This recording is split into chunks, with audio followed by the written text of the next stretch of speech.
एक बार बेटा जल्दी से आप लोग एमालगेमेशन के नोट्स रिवाइज करो तो बेटा।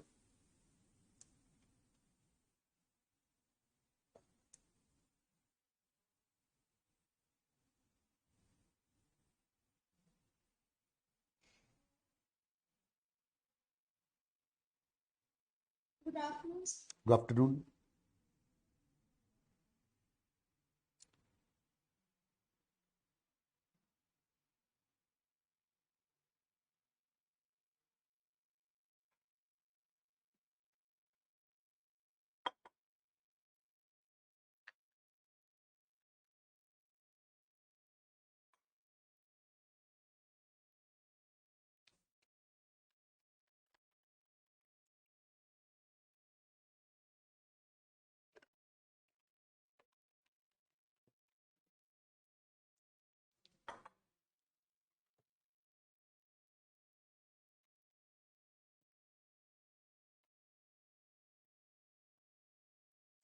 किसी को डाउट क्लियर करना है तो कर लेना बेटा एमालगेमेशन में।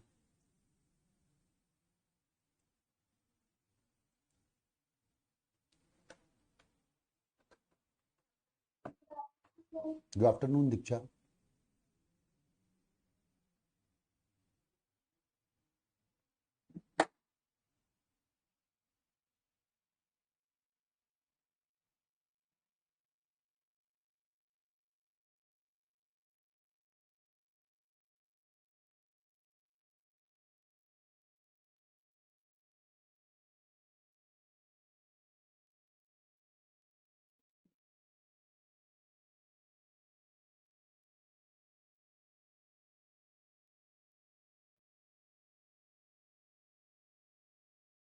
Good evening. Good evening. Good evening sir. Good evening.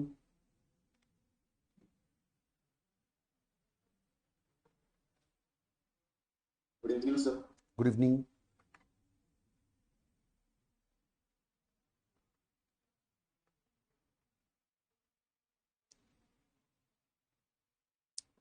एक बार जल्दी से रीड कर लो बेटा एमालगेमेशन के परसों के नोट्स, और कोई डाउट क्लियर करना है तो कर लो।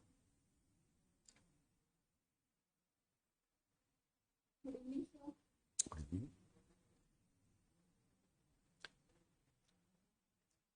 आस्था कोमल कहाँ गई बेटा?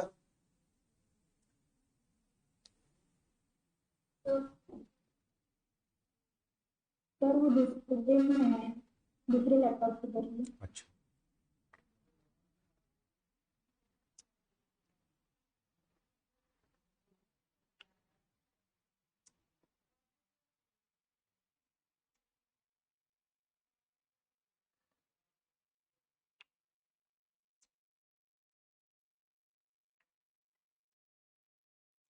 बेटा कोई भी डाउट क्लियर करना है तो प्लीज कर लीजिए। अपन अभी एमालगेमेशन में बहुत कम पढ़े हैं, है ना बेटा, एकदम बेसिक पढ़े हैं।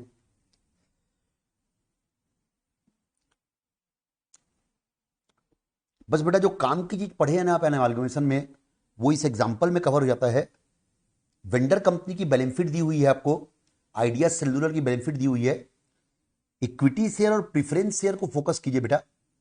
और परचेजिंग कंपनी ने उनके इक्विटी शेयर होल्डर को क्या दिया और उनके प्रीफरेंस शेयर होल्डर को क्या दिया, डिबेंचर होल्डर को क्या दिया। अपन ने बस इतना सीखा है एमालगेमेशन में कि परचेस कंसिडरेशन कैसे कैलकुलेट करेंगे। परचेस कंसिडरेशन यहां रेड पेन से लिखा हुआ है, ये वाला एग्जांपल, हालांकि मैंने आपको कॉपी में लिखवाया नहीं है बेटा। परचेस कंसिडरेशन का मतलब बेटा होता है, AS14 में डिफाइंड है। AS14 के अनुसार देखो बेटा, पार्टनरशिप की क्लासेस अगर मैंने अभी रिकॉर्डेड लेक्चर जो है ना, जो मतलब प्री बैच वाले थे, उनको मैंने ऐप में डलवा दिया है बेटा। तो अगर आप लोग रिकॉर्डेड लेक्चर देखना चाहते हो तो आप लोग उसको स्टार्ट कर सकते हो, और उसमें जो भी डाउट्स आपको अराइज होंगे बेटा, वो आप टेलीग्राम में शेयर कर दीजिएगा, मैं आपको उसके डाउट्स क्लियर कर दूंगा।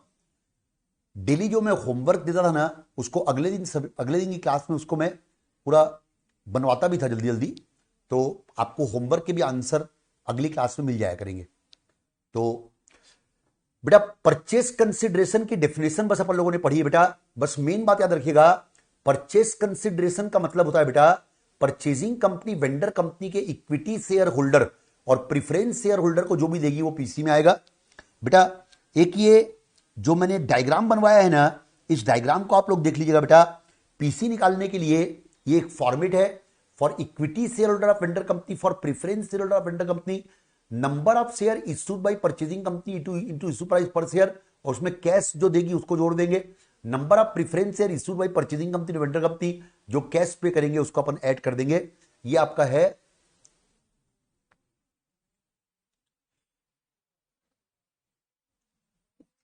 बेटा। अपन लोग एक क्वेश्चन के थ्रू मैं आप लोग को पूरा नॉलेज एमालगेमेशन का देना चाहता हूं। जरा एक बार अपनी बुक निकालो दो बेटा।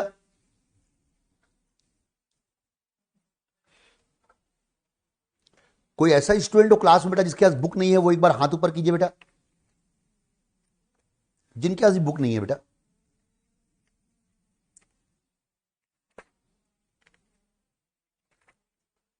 ठीक है, 3 स्टूडेंट्स के पास बुक नहीं है, और किसी के पास नहीं है तो हाथ ऊपर करो बेटा। वंशिका, देवांश और अर्पिता, आप तीनों के पास बुक नहीं है बेटा। बाकी 28 लोग, जो बाकी सभी स्टूडेंट्स के पास बुक है बेटा, जिनके पास बुक है वो हाथ ऊपर कीजिए। Yes sir. Yes sir.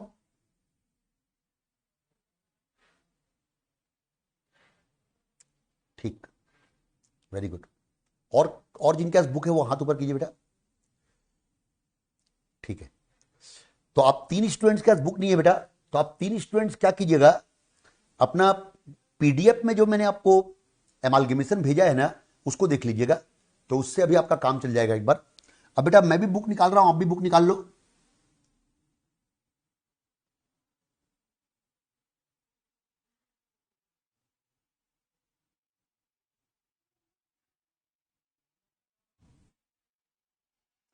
बेटा मैं आपको एमालगेमेशन का एक क्वेश्चन करवा रहा हूं 5 नंबर। इसके थ्रू मैं पूरे कंसेप्ट क्लियर करूंगा। लिखे दो बेटा अपनी कॉपी में,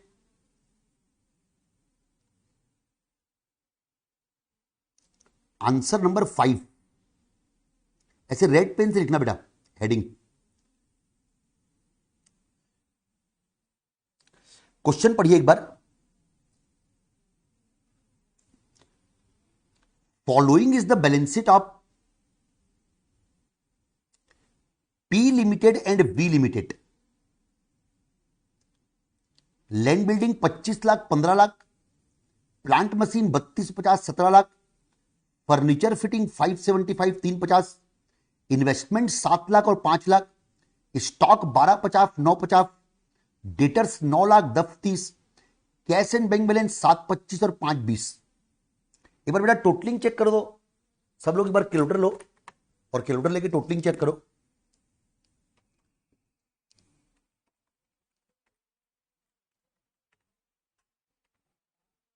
देवा को भेजना।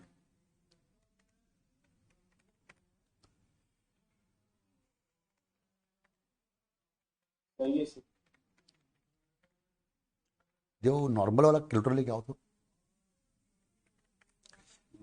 नहीं बेटा सही नहीं है, क्योंकि उस तरफ 50,000 का डिफरेंस है। सर हाँ, इसीलिए तो बेटा प्रिंटिंग मिस्टेक है ना, तभी तो मैं टोटलिंग चेक करने बोला। कुछ गड़बड़ थी इस क्वेश्चन में, तो इसमें 50,000 रुपये अपने को कहीं पर बढ़ाना है बेटा। तो आप लोग एक काम कीजिए, लैंड बिल्डिंग को 50,000 रुपये बढ़ा दीजिए, इसको 15,50,000 कर दीजिए। अच्छा, इक्विटी शेयर 10 रुपए वाले,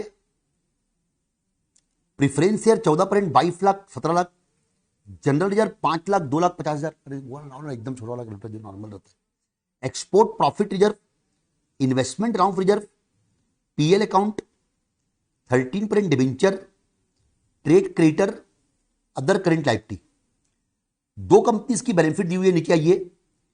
P limited take over V limited on the above date, full stop कर दीजिएगा। P limited discharge the PC as follows. पहला, इशूड 3,50,000 इक्विटी शेयर ऑफ 10 रुपए each at par to the equity share holder of V limited. दूसरा, issued 15% preference share of 100 रुपए each to discharge the preference share holder of V limited at 10% premium. The debenture of V limited will be converted into equivalent number of debenture of P Limited. The statutory reserve of P Limited is to be maintained for 3 more years. You are required to. बेटा question की requirement को change कीजिए. Question की requirement इतनी बड़ी नहीं है, आपकी स्टडी में क्वेश्चन है. ये make journal entry in the books of V limited को काट दीजिएगा. ये मेन क्वेश्चन की रिक्वायरमेंट नहीं है. मेक जर्नल एंट्री ये वर्ड भी काट दीजिएगा. खाली क्वेश्चन की रिक्वायरमेंट है prepare balance sheet in the books of P limited on the assumption that amalgamation is in the nature of purchase, amalgamation is in the nature of merger. बेटा ये question जो है ना, इस क्वेश्चन को अगर अपन लोग बना लेते हैं ना पूरे नॉलेज के साथ, तो आपको ये 20 मार्क्स का क्वेश्चन है बेटा. इस क्वेश्चन में आपका एमालगेमेशन टॉपिक का काफी बड़ा नॉलेज कवर हो जाएगा. A lot of knowledge will be covered. और मैं थ्योरेटिकल नॉलेज देने की जगह एक प्रैक्टिकल क्वेश्चन आपके सामने रख दिया हूं बेटा, उसके थ्रू मैं आप लोग को नॉलेज देना चाहता हूं. तो ये question one of the best question है नॉलेज गेन करने के लिए. तो एक बार क्वेश्चन को फिर से पढ़ते चलिए. आइए बेटा, इस क्वेश्चन में 2 कंपनीज हैं, पी लिमिटेड और वी लिमिटेड. पी लिमिटेड इस क्वेश्चन में परचेजिंग कंपनी है, वी लिमिटेड इस क्वेश्चन में वेंडर कंपनी है. ये आपको इस लाइन से क्लियर होगा. P limited take over V limited. ये लाइन इंपॉर्टेंट लाइन है, पढ़ लीजिएगा. P limited take over V limited मतलब पी लिमिटेड वी लिमिटेड को टेक ओवर कर रही है. तो परचेजिंग कंपनी हो गई पी लिमिटेड, वेंडर कंपनी हो गई वी लिमिटेड. ये 2 पॉइंट में अपने को दिया हुआ है परचेस कंसिडरेशन. क्या दिया हुआ है देखिए कि पी लिमिटेड जो है ना परचेजिंग कंपनी, वो वी लिमिटेड के इक्विटी शेयर होल्डर को क्या देगी, वो दिया हुआ है 3,50,000 इक्विटी शेयर देगी 10 रुपए वाले एट पार. और प्रिफरेंस शेयर होल्डर को क्या देगी, वो सेकंड पर दिया हुआ है. देखो ऊपर उसके प्रिफरेंस शेयर है 14% वाले, किसके, वी लिमिटेड के. इन दोनों को आप राउंड मार सकते हैं. ये मैंने किसको राउंड मारा है, वेंडर कंपनी के इक्विटी शेयर और प्रिफरेंस शेयर कितने कितने हैं. वेंडर कंपनी के इक्विटी शेयर है 30 लाख रुपए के, वेंडर कंपनी के प्रिफरेंस शेयर है 17 लाख रुपए के. इन दोनों को परचेजिंग कंपनी क्या दे रही है, पहला पॉइंट पढ़िए. उसके इक्विटी शेयर होल्डर को तो ये अपने 3,50,000 इक्विटी शेयर दे रही है. तो कितने के इक्विटी शेयर दे रही है, 35 लाख के. 35 लाख रुपीज पीसी आ गया फॉर इक्विटी शेयर होल्डर. अब 17 लाख रुपए के प्रिफरेंस शेयर है बेटा, इनको क्या दे रही है, पॉइंट नंबर 2 पढ़िए. इशूड 15% प्रिफरेंस शेयर ऑफ 100 रुपए each to discharge the preference share holder of V limited at 10% premium. बेटा पहले मैं आपको सेकंड पॉइंट का मीनिंग क्लियर कर रहा हूं. बेटा सेकंड पॉइंट में जो लिखा हुआ है ना, issued 15% preference share of P limited, मतलब वी लिमिटेड के जो 17 लाख रुपए के 14% प्रिफरेंस शेयर हैं, उनको डिस्चार्ज करने के लिए, जो वी लिमिटेड के 17 लाख रुपए के प्रिफरेंस शेयर हैं, उनको डिस्चार्ज करने के लिए पी लिमिटेड अपने प्रिफरेंस शेयर इशू करेगी 15% वाले. और एक इंपॉर्टेंट लाइन बेटा, ये लाइन है important, to discharge at 10% premium. बेटा ये जो वर्ड है ना, टू डिस्चार्ज एट 10% प्रीमियम, इसका क्या मतलब होता है समझिएगा. इसका मतलब होता है 17 लाख रुपए के जो प्रिफरेंस शेयर है ना वी लिमिटेड के, उनको 17 लाख रुपए का 10% और प्लस कर दीजिएगा, तो वो हो जाएगा 18,70,000, 18,70,000 रुपए, 18,70,000. इसका यह मतलब निकलेगा कि 17 लाख रुपए के प्रिफरेंस शेयर वालों को ये अपने 18,70,000 के प्रिफरेंस शेयर देगी. डिस्चार्ज एट 10% प्रीमियम मतलब है 10% एक्स्ट्रा माल देना. ये सिक्योरिटी प्रीमियम अकाउंट नहीं है बेटा, ये इतने का एक्स्ट्रा माल देना वो है ये. लेकिन पार वैल्यू 100 रुपए ही रहेगी, मतलब ये अपने शेयर पार पे इशू करेगी. ये 10% प्रीमियम पे इशू नहीं कर रही है, 10% प्रीमियम पे डिस्चार्ज कर रही है. दोनों में फर्क है. 10% प्रीमियम पे डिस्चार्ज करने का मतलब होता है 17 लाख रुपए की जगह 18,70,000 के प्रीफरेंस शेयर देगी, लेकिन पार पे इशू करेगी, 100 रुपए में इशू करेगी. तो number of preference share to be issued आ जाएगा 18,700. कुल मिला के पीसी कितना आ गया इस क्वेश्चन में, पीसी आ गया इस क्वेश्चन में, पहले पॉइंट में देखिए 35 लाख रुपए के तो इक्विटी शेयर दे रही है, 35 लाख के तो इक्विटी शेयर दे रही है, और 18,70,000 के प्रेफरेंस शेयर दे रही है. दोनों को प्लस कर दीजिएगा तो 53,70,000 रुपीज आ गया बेटा परचेज कंसिडरेशन। परचेज कंसिडरेशन किसको बोलते हैं? परचेजिंग कंपनी वेंडर कंपनी के इक्विटी शेयर होल्डर और प्रेफरेंस शेयर को जो देती है उसका समेशन पीसी कहलाता है। तो पीसी आपका आ गया 53.7 लाख रुपीज। अब नीचे आइएगा, debenture of V limited will be converted into equivalent number of debenture of P limited. उसके ऊपर डिबेंचर जो दिए हुए हैं 3,50,000 रुपए के, इसको राउंड मार दीजिएगा। इसके 3,50,000 रुपए के डिबेंचर के बदले पी लिमिटेड अपने खुद के 3,50,000 के डिबेंचर देगी। ये एक नया concept, statutory reserve of V limited is to be maintain for 3 more year. Statutory reserve, V limited के स्टैट्यूटरी रिजर्व को 3 साल तक और मेंटेन करना है। बेटा ये जो एक्सपोर्ट प्रॉफिट रिजर्व और इन्वेस्टमेंट राउंड रिजर्व है ना, इन दोनों के बगल में आप लिख सकते हैं, इन दोनों को स्टैट्यूटरी रिजर्व बोलते हैं। इन दोनों को स्टैट्यूटरी रिजर्व बोलते हैं, एसआर। स्टैट्यूटरी रिजर्व का क्या मतलब होता है? एक्सपोर्ट प्रॉफिट रिजर्व और investment round reserve statutory reserve है, इसको 3 साल तक और मेंटेन करने हैं। इसका क्या मतलब है बेटा? ये जो रिजर्व है ना, एक्सपोर्ट प्रॉफिट रिजर्व और इन्वेस्टमेंट राउंड रिजर्व, ये इनकम टैक्स एक्ट की रिक्वायरमेंट के अंतर्गत बनते हैं। इनकम टैक्स एक्ट में ऐसे प्रोविजन है बेटा कि इनकम टैक्स एक्ट में आपको कुछ सेक्शंस में डिडक्शन क्लेम करने के लिए एक रिजर्व क्रिएट करना पड़ता है। जैसे investment round reserve section 32A of the IT act में डिडक्शन क्लेम करने के लिए बनता है। Export profit reserve section 80HC of the IT act में डिडक्शन क्लेम करने के लिए बनता है। ये रिजर्व जो है ना बेटा, इनकम टैक्स एक्ट की रिक्वायरमेंट के पर्पस के लिए बनते हैं। इनकम टैक्स एक्ट में कई ऐसे प्रोविजन है जहां पर ये दिया हुआ है कि अगर आप ये रिजर्व क्रिएट करोगे ना तो आपको इनकम टैक्स में टैक्सेबल इनकम में से छूट मिल जाएगी, डिडक्शन मिल जाएगी। वो रिजर्व जो इनकम टैक्स एक्ट में बनते हैं ना, उनको बोलते हैं स्टैट्यूटरी रिजर्व। 3 साल तक मेंटेन करना है। इसका क्या मतलब है बेटा? इनकम टैक्स एक्ट में जो स्टैट्यूटरी रिजर्व बनते हैं ना, उसमें ये कंडीशन दी रहती है कि इन रिजर्व को इतने साल तक मेंटेन करना है। कहीं पर 4 साल है, कहीं पर 8 साल है, कहीं पर तो 4 साल और 8 साल मैक्सिमम सेक्शन में है।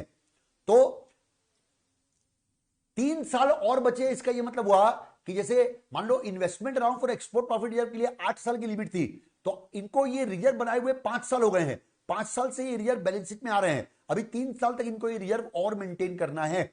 ये बेटा आपको मैंने क्वेश्चन एक्सप्लेन किया। अभी तक क्या क्लियर हुआ आप लोग को कि पी लिमिटेड और वी लिमिटेड 2 कंपनीज है। पी लिमिटेड वी लिमिटेड को टेक ओवर कर रही है, मतलब पी लिमिटेड परचेजिंग कंपनी है, वी लिमिटेड वेंडर कंपनी है। पी लिमिटेड परचेजिंग कंपनी है, वी लिमिटेड वेंडर कंपनी है। पी लिमिटेड वी लिमिटेड को टेक ओवर कर रही है, तो पी लिमिटेड वी लिमिटेड को परचेस कंसिडरेशन डिस्चार्ज करेगी। परचेस कंसिडरेशन किसको बोलते हैं? जो इक्विटी शेयर होल्डर और प्रेफरेंस शेयर होल्डर को दिया जाता है। तो यहां पर पहले पॉइंट और सेकंड पॉइंट में दिया हुआ है इक्विटी शेयर होल्डर को क्या दे रही है और प्रेफरेंस शेयर होल्डर को क्या दे रही है। 35 लाख रुपए के इक्विटी शेयर होल्डर को दे रही है और 18,70,000 रुपीज के प्रेफरेंस शेयर होल्डर को दे रही है। दोनों को जोड़ दीजिए, 53.7 लाख आ गया परचेस कंसिडरेशन।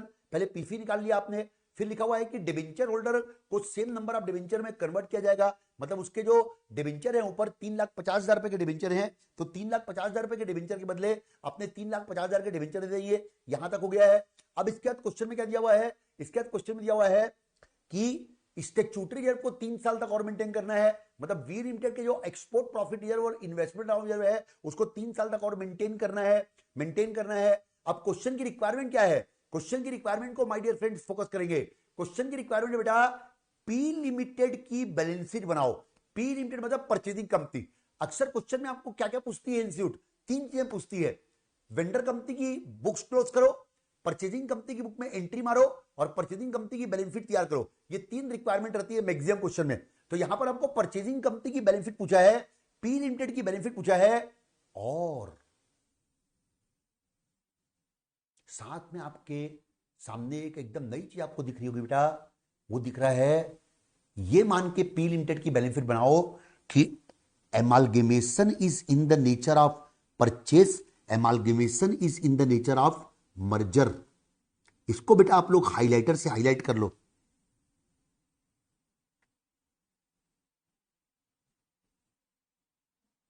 लायबिलिटी साइड का भी टोटल अलग आ रहा है। हाँ, लायबिलिटी साइड का टोटल भी गलत है, इसमें भी 1 लाख रुपए का फाइट डिफरेंस है। बिल्कुल सही बोल रहे हो आप। लायबिलिटी साइड में भी कुछ टोटलिंग चेक कर लेंगे, कुछ मिस्टेक है। 1 लाख का डिफरेंस है। 1 लाख रुपए बेटा आप लोग अदर करेंट लायबिलिटी को बढ़ा दीजिए,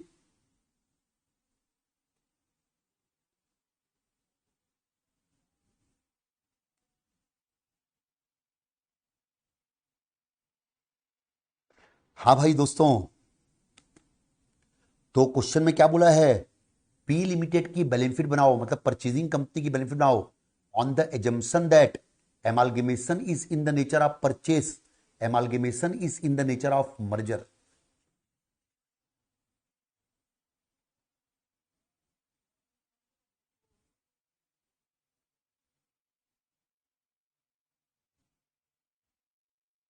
बेटा क्या आप लोग को एएस की बुक मिली है क्या बेटा? Yes, sir. Yes, sir. एक बार एएस की बुक निकालो तो अपनी, अगल बगल में कहीं रखी होगी, ले आओ। एडवांस वाली एडवांस अकाउंट की।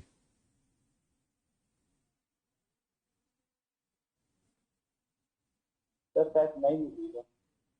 एडवांस अकाउंट की नहीं मिली है? सर ये वाली। Yes sir. एएस 7 होगा उसमें। सर है ये सर। हाँ यही तो है एडवांस अकाउंट की। अकाउंट्स की तो एएस की बुक, अकाउंट्स की एक ही बुक है, उसमें एएस भी इंक्लूड है। तो जो आपको एएस की बुक मिली है इसका मतलब वो एडवांस अकाउंट की है। मैं दिखाता हूं आपको कौन सी बुक है। ये कंस्ट्रक्शन कॉन्ट्रैक्ट्स। हाँ बिल्कुल वही है। सर अकाउंट्स की भी एएस की अलग से मिली है पतली सी।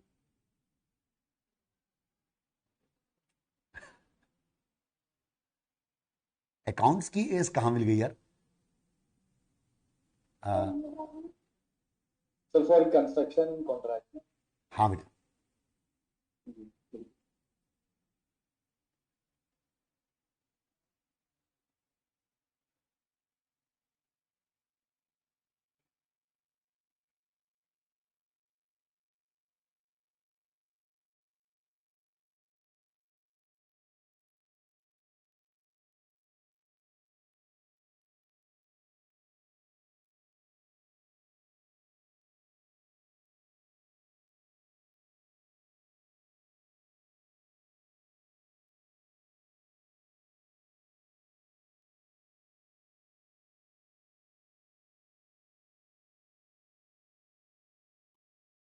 इसमें एएस 14 निकालो तो बेटा।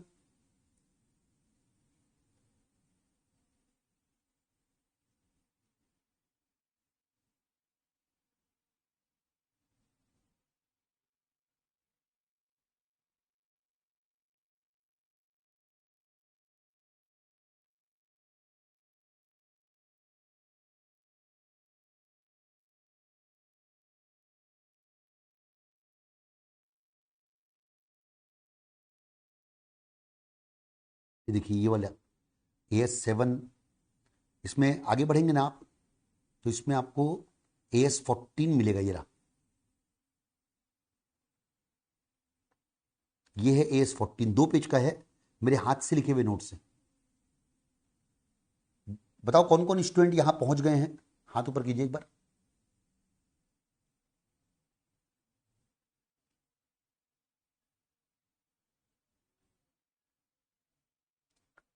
ट्वेंटी 21 स्टूडेंट पहुंचे हैं यहां। बाकी लोग जो नहीं पहुंच पाए हैं, क्या रीजन बेटा?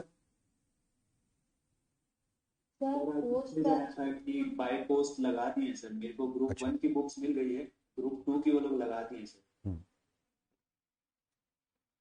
मेरा भी चलो कोई बात नहीं, इसकी उतनी जरूरत नहीं पड़ेगी। एक काम करते हैं, जिनके पास बुक नहीं है ना, कोई दिक्कत नहीं है। देखो बेटा मैं आपको कुछ दिखाना चाहता हूं। AS 14 accounting for amalgamation. बेटा अमालगेमेशन की अकाउंटिंग करने के 2 मेथड है। एक बार देखिए, ये list the condition to be fulfilled as per S 14 for an amalgamation to be in the nature of merger. Amalgamation 2 type का होता है, amalgamation in the nature of merger और amalgamation in the nature of purchase. एक amalgamation को in the nature of merger कब मानते हैं, उसमें कुछ कंडीशन दी हुई है, 5 कंडीशन है बेटा। पहली condition, all the asset liability of transferor company after amalgamation become asset liability of transferee company. Share holder holding not less than 90% of the face value of equity share of transfer company other than equity share already held therein immediately before amalgamation by transferee company और its subsidiary और nominee become equity share of transferee company by virtue of amalgamation consideration for amalgamation receivable bye those equity share of transferee company transfer company, ये ऊपर मैंने short form लिखा है TC transfer company, TEC transferee company, AL एफेट लाइफ टी amalgamation. The consideration for amalgamation receivable by those equity shareholders of transfer company who agree to become equity shareholder of transfer company which are by transfer company wholly by issue of equity share in transfer company except that cash may be paid for fractional share. The business of transfer company is intended to be carried on after amalgamation by transfer company. No adjustment is intended to be carried to the book value of asset liability of transfer company when incorporated in the financial transfer company except to ensure uniformity of accounting policy. ये 5 condition दी हुई है बेटा, ये 5 condition दी हुई है. ये 5 condition जो है ना, जब कोई एमालगेमेशन इन 5 शर्तों को पूरा करता होता है ना, तो उसको बोलते हैं amalgamation in the nature of merger. और अगर कोई एमालगेमेशन इन 5 में किसी भी शर्त को पूरा नहीं करता ना, तो उसको बोलते हैं amalgamation in the nature of purchase. What are the 2 main method of accounting for amalgamation? Pooling of interest method, ये मर्जर मेथड का एक नाम है, और नीचे है परचेज मेथड. 2 मेन मेथड है एमालगेमेशन की अकाउंटिंग करने के. मर्जर कब मानेंगे? जब 5 शर्तें पूरी करता हो. अगर वो 5 शर्तें पूरी नहीं करता है तो परचेज मेथड मानते हैं. तो ये बेटा मैंने आप लोग को जो बुक दिखाई ना, इसमें AS14 अकाउंटिंग फॉर एमालगेमेशन के कुछ थ्योरी पोर्शन है. उसकी अपने को अभी जरूरत नहीं है, उसको अपने को अभी पढ़ना भी नहीं है. लेकिन इसको दिखाने का पर्पस क्या था? आपको यह बताना कि एमालगेमेशन 2 टाइप का होता है, मर्जर और परचेस. अब आप लोग इस बुक को तो बंद कर दीजिए, इस बुक को किनारे रख दीजिए. अपने को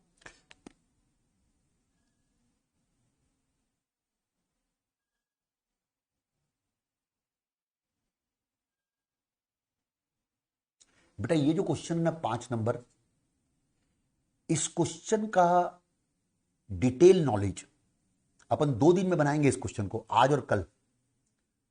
इस क्वेश्चन के डिटेल नॉलेज से आप लोग एमालगेमेशन टॉपिक में आपको काफी नॉलेज मिल जाएगा.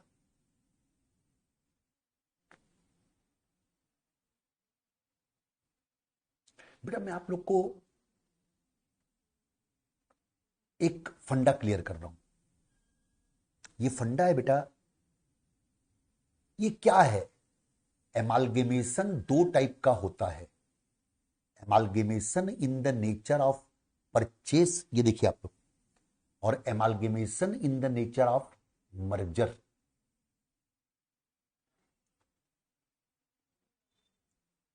बेटा amalgamation in the nature of purchase और amalgamation in the nature of merger किसको बोलते हैं? Amalgamation in the nature of purchase किसको बोलते हैं? Amalgamation in the nature of merger.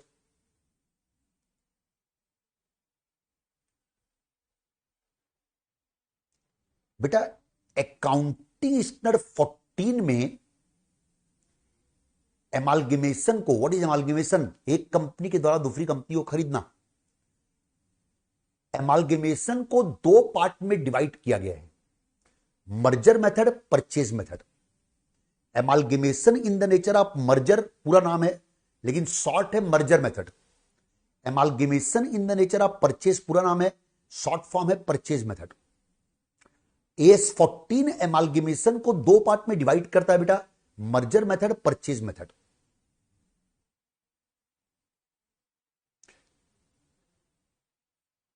बेटा एक एमालगेमेशन को, amalgamation in the nature of merger, merger तब मानते हैं जब वो एमालगेमेशन 5 शर्तों को पूरा करता हो. ये 5 शर्तें प्रैक्टिकल क्वेश्चन बनाने के लिए अपने को डिस्कस करने की जरूरत नहीं है, क्योंकि प्रैक्टिकल क्वेश्चन में आपको दिया रहेगा कि इस क्वेश्चन को मर्जर से बनाओ, इस क्वेश्चन को परचेज से बनाओ. या तो मर्जर से क्वेश्चन आता है या परचेज से आता है। आपके सिलेबस में जितने क्वेश्चन है ना, आधे क्वेश्चन मर्जर के हैं, आधे क्वेश्चन परचेज के हैं। मैंने ऐसा क्वेश्चन सेलेक्ट किया है 5 नंबर जिसमें मर्जर परचेज दोनों एक साथ है, ताकि इस क्वेश्चन को बनाने से आपको मर्जर मेथड परचेज मेथड का एक साथ कंपेरेटिव वे में नॉलेज मिल जाए। फिर इसके बाद जितने क्वेश्चन आएंगे ना, या तो मर्जर के आएंगे या परचेज के आएंगे। तो amalgamation in the nature of merger और amalgamation in the nature of purchase किसको बोलते हैं? बेटा मैं आपको पहले एक बार इसका प्रैक्टिकल विजन क्लियर कर रहा हूं, आपको प्रैक्टिकल विजन से बातें समझ में आएंगी। मर्जर क्या होता है, परचेज क्या होता है। मर्जर बेसिकली, मर्जर का मतलब बेटा होता है जब दो जन मिल के बिजनेस करना चाहते हैं, मर्जर। बेसिकली परचेज का मतलब होता है जब एक दूसरे को बाई आउट कर ले, बाई आउट खरीद ले, परचेज। एग्जाम्पल, मान लो जैसे यहां रायपुर में सदर बाजार है, सदर बाजार में 2 दुकानें हैं ज्वेलरी की। जैसे एक दुकान है मान लो अनूप चंद त्रिलोक चंद, उसके बगल में दुकान है महावीर ज्वेलर्स। 80 अनूप चंद त्रिलोक चंद महावीर ज्वेलर्स, 2 दुकानें अगल बगल में सटी हुई दुकानें हैं दोनों। अब दोनों का तगड़ा कंपटीशन है। मान लीजिए उन दोनों ने मिलकर डिसाइड किया, महावीर ज्वेलर्स और 80 ने, कि यार अपन दोनों का कंपटीशन खत्म करते हैं यार, एक काम करते हैं, ये बीच की दीवार को हटा देते हैं, दोनों दुकान को मिला देते हैं, दोनों के ओनर मिल जाते हैं, मिलके बिजनेस करेंगे। वो है merger, amalgamation in the nature of merger. Amalgamation है ही नहीं, वो लिमिटेड कंपनी होना चाहिए, लेकिन एग्जांपल आपको कंसेप्ट क्लियर करने के लिए, मर्जर। अब इसी एग्जांपल को मैं परचेज में कन्वर्ट कर रहा हूं। मान लो अनूप चंद त्रिलोक चंद महावीर ज्वेलर्स 2 दुकानें हैं। अब अनूप चंद त्रिलोक चंद ने महावीर ज्वेलर्स को ऑफर किया, यार भाई अपन दोनों में कंपटीशन है, तो एक काम कर यार भाई, मैं तेरी दुकान खरीद लेता हूं, तू ये 50 करोड़ रुपए रख, 50 करोड़ रुपए में मैंने तेरी दुकान खरीदी, ज्वेलरी खरीदी, अब तू ये 50 करोड़ रुपए लेके कहीं और बिजनेस कर, तेरी दुकान मेरी हो गई। अगर महावीर ज्वेलर्स के बारे में मान जाता है, अपनी दुकान बेच के 50 करोड़ रुपए लेके अलग हो जाता है, चले जाता है, उसके बाद 80 ने उसकी दुकान को अपनी दुकान में मिला लिया, यह है परचेस। तो try to understand the fine difference between amalgamation in the nature of merger, amalgamation in the nature of purchase. अब मैं आपको थोड़ा और बड़े लेवल पे लेके चलता हूं।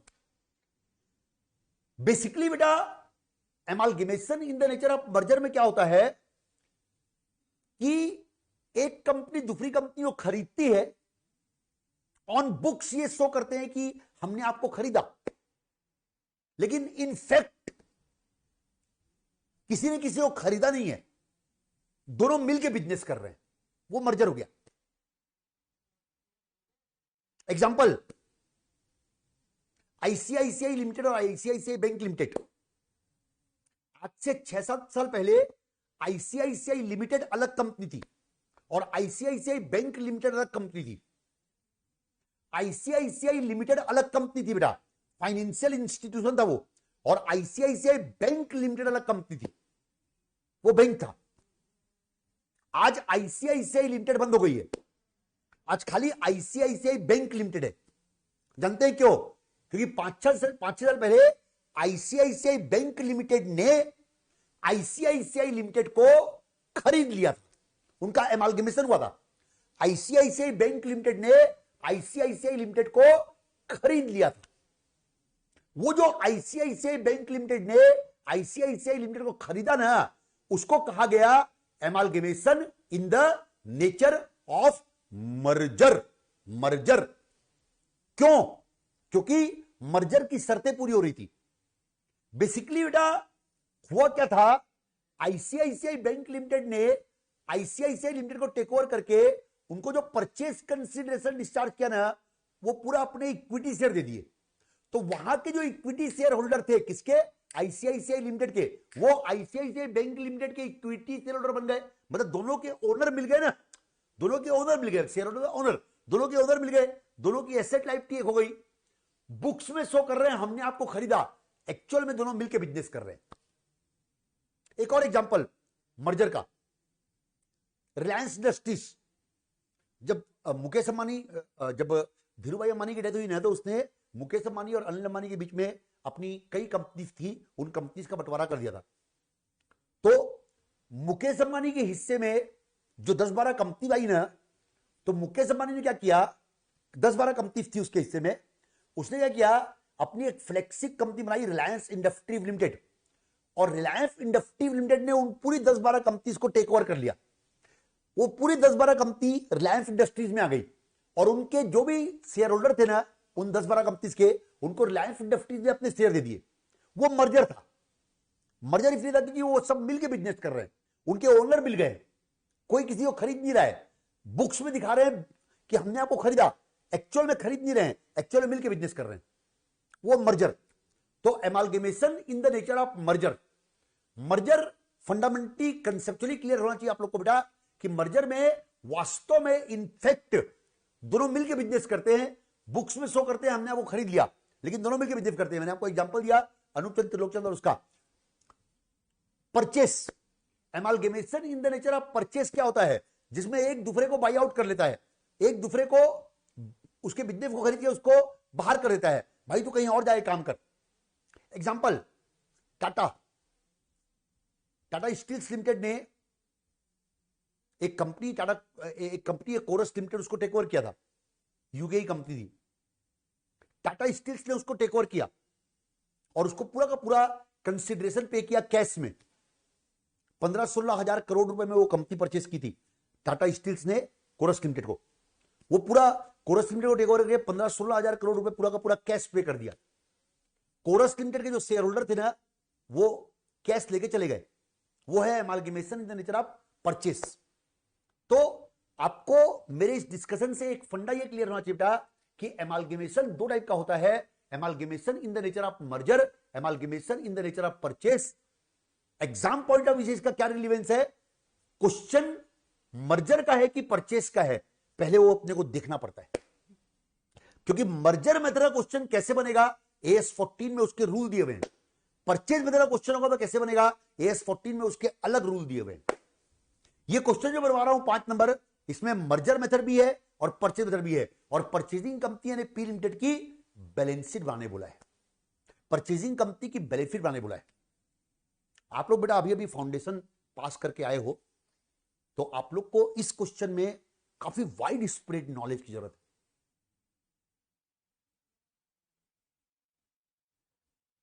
लिखवाऊंगा उतना ही जितना एग्जाम पॉइंट ऑफ व्यू से रिलेवेंट होगा।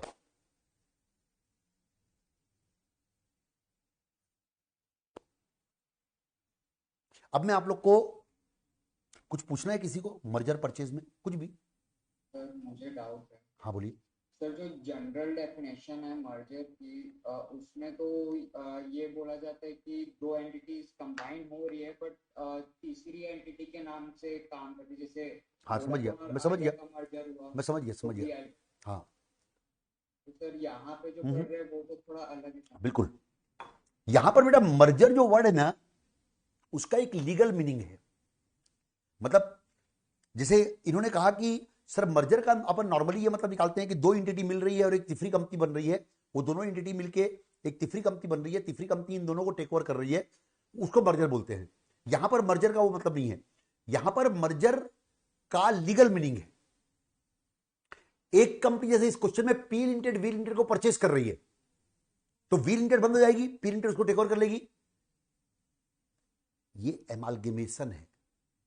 एमालगेमेशन दो टाइप का होता है, amalgamation in the nature of merger, amalgamation in the nature of purchase.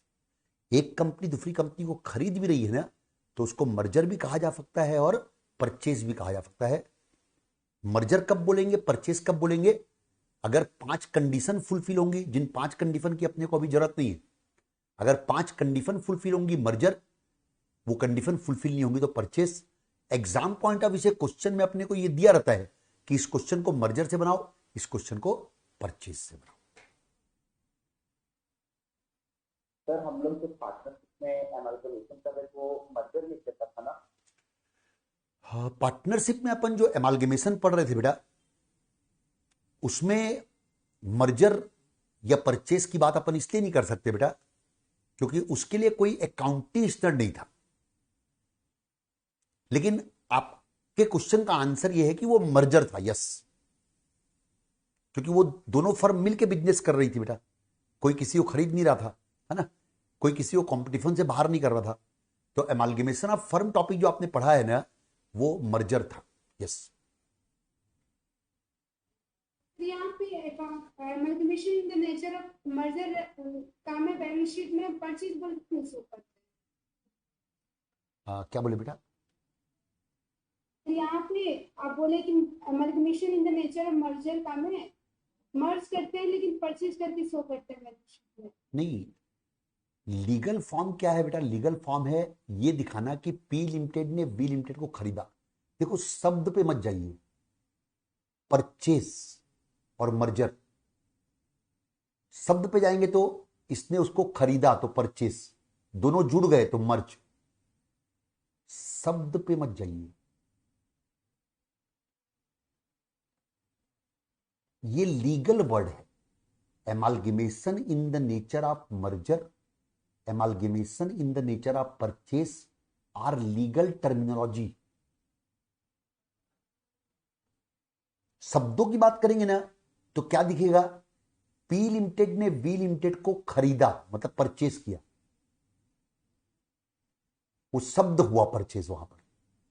लेकिन जब पी लिमिटेड ने वी लिमिटेड को खरीदा, शब्द है परचेस।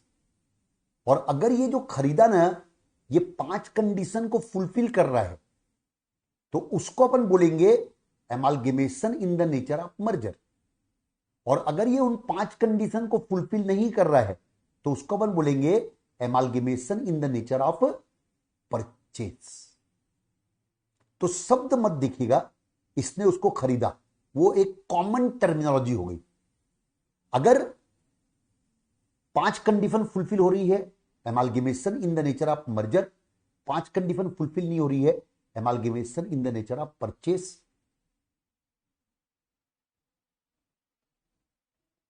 और कोई डाउट किसी को?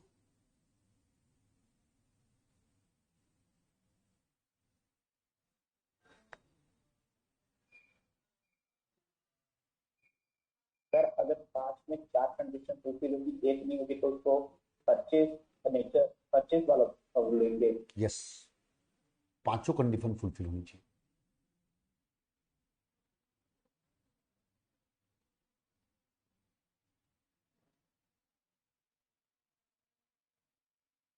उन 5 कंडीशन में से जो 2 कंडीशन आपके काम की है ना, वो सुन लो, जो प्रैक्टिकल क्वेश्चन में सबसे ज्यादा काम आएगी। एक इंपॉर्टेंट कंडीशन है, सारी एसेट लायबिलिटी को टेक ओवर किया गया और बुक वैल्यू पे टेक ओवर किया गया। ये जो मैं बताया ना बेटा अभी, सारी एसेट लायबिलिटी को टेक ओवर किया गया हो, वो भी बुक वैल्यू पे टेक ओवर किया गया हो, ये 2 कंडीशन आप लोग को जरूर से याद रखना चाहिए, वो आपको याद हो जाएगा। सारी एसेट लायबिलिटी को टेक ओवर किया गया हो, वो भी बुक वैल्यू पे टेक ओवर किया गया हो। मर्जर की सबसे इंपॉर्टेंट कंडीशन जो अकाउंट्स के क्वेश्चन में काम आएंगी, जो एमालगमेशन के प्रैक्टिकल क्वेश्चन में काम आएंगी। सारी एसेट लायबिलिटी को टेक ओवर किया गया हो, कंडीशन है। अगर पी लिमिटेड ने वी लिमिटेड की लैंड बिल्डिंग को खरीद लिया, प्लांट मशीन खरीद लिया, फर्नीचर फीचर खरीद लिया, इन्वेस्टमेंट खरीद लिया, स्टॉक को छोड़ दिया, नहीं यार तुम्हारा स्टॉक हम नहीं लेंगे, तो ये amalgamation in the nature of merger नहीं माना जाएगा। ये हो जाएगा amalgamation in the nature of purchase, क्योंकि मर्जर की एक सबसे इंपॉर्टेंट कंडीशन है, सारी एसेट लायबिलिटी को टेक ओवर करना जरूरी है। लॉजिक सोचोगे तो ये तुम तो दोनों मिलकर बिजनेस कर रहे हो, तो यहां पर कोई चॉइस तो होना नहीं चाहिए, उसकी सारी एसेट तुम्हारे पास आनी चाहिए। जबकि amalgamation in the nature of purchase में हम तुमको बाई आउट कर रहे हैं, तुम्हारी जो एफर्ट हमको पसंद आएगी वो लेंगे, नहीं पसंद आएगी नहीं लेंगे। दैट में बी अ लॉजिक। और दूसरी इंपॉर्टेंट कंडीशन है, एसेट लाइबिलिटी को बुक वैल्यू पे टेक ओवर करना अनिवार्य है। जैसे इसकी लैंड बिल्डिंग 15,50,000 बुक वैल्यू है, मान लो इसकी करेंट वैल्यू है 50 लाख रुपए, ये अपनी बुक्स में जब इसको रिकॉर्ड करेगी ना तो इसको 15,50,000 ही रिकॉर्ड करना पड़ेगा, 50 लाख रुपए रिकॉर्ड नहीं कर सकती। बुक वैल्यू पे टेक ओवर करना अनिवार्य है। मर्जर की 5 कंडीशन में से 2 कंडीशन ये वाली सबसे इंपॉर्टेंट है। एसेट लाइबिलिटी को, सारी एसेट लाइबिलिटी को टेक ओवर करना है, बुक वैल्यू पे टेक ओवर करना है। कई बार क्वेश्चन में अपने को नहीं दिया रहता कि इस क्वेश्चन को मर्जर से बनाओ या परचेज से बनाओ, तो वहां पर आपको यही वाली कंडीशन से मालूम चलता है। एक भी एसेट लाइबिलिटी छोड़ दिया, परचेज मेथड। एक भी एसेट लाइबिलिटी को बुक वैल्यू से अलग वैल्यू पे टेक ओवर कर लिया, परचेज मेथड। सारी एसेट लाइबिलिटी को टेक ओवर करना अनिवार्य है, वो भी सारी एसेट लाइबिलिटी को टेक ओवर करना अनिवार्य है, वो भी बुक वैल्यू पे टेक ओवर करना अनिवार्य है। मर्जर की 2 इंपॉर्टेंट कंडीशन।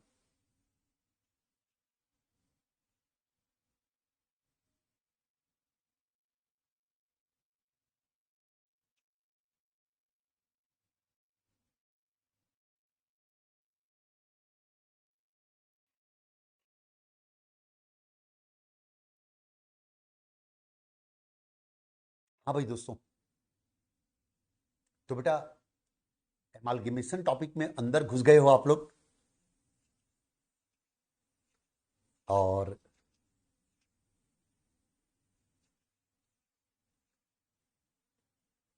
ये जो क्वेश्चन है ना 5 नंबर, बेटा इस क्वेश्चन को सिर्फ एक क्वेश्चन के रूप में ना ले बेटा अपन लोग, इस क्वेश्चन को पूरा एक कंसेप्ट डेवलपमेंट के रूप में ले। ओके, अब मैं कुछ लिखवाता हूं बेटा आप लोग को।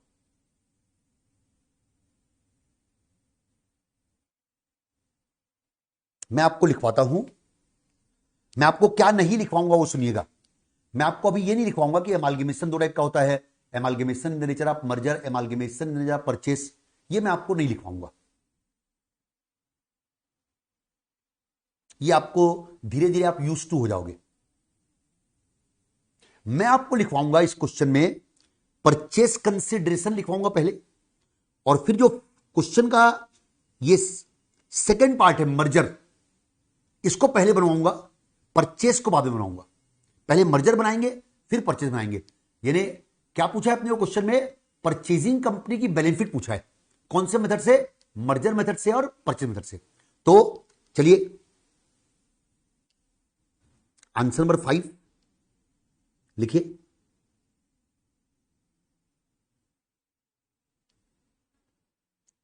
पहला point,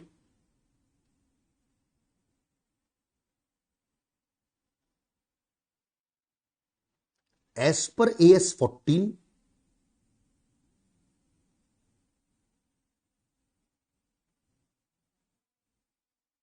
amalgamation is of 2 type.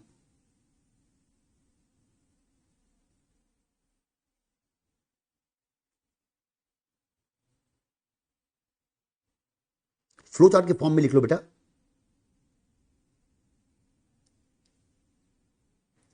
एमालगेमेशन in the nature of, बेटा इसके बाद जो लास्ट वर्ड है ना उसको अलग कलर की पेन से लिखना बेटा, और वो वर्ड है merger.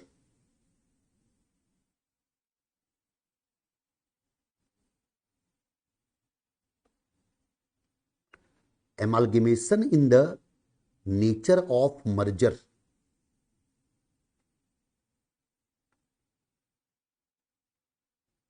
amalgamation in the nature of, last word को रेड पेन से लिखना बेटा, purchase.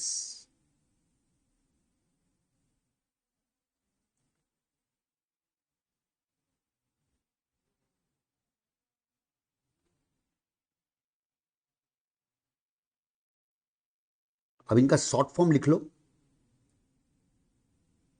Merger method next arrow में, और एक यूनिक नाम है बेटा इसका, पुलिंग ऑफ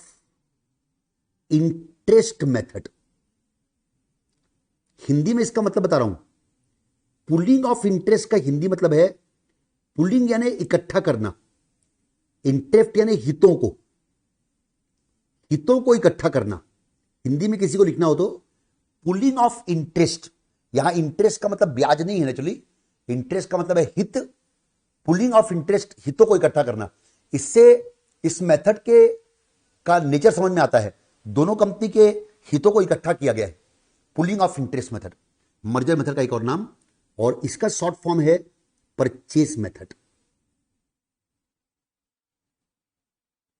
एकदम शॉर्ट में कुछ लिखवा रहा हूं बेटा,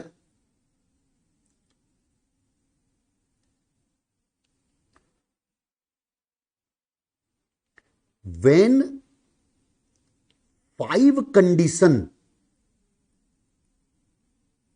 fulfilled, ऐसे ही फ्लो चार्ट के फॉर्म में लिखना बेटा, it is merger.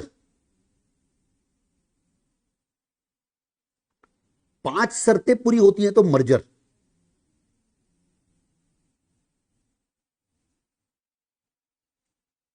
when any of 5 condition not fulfilled,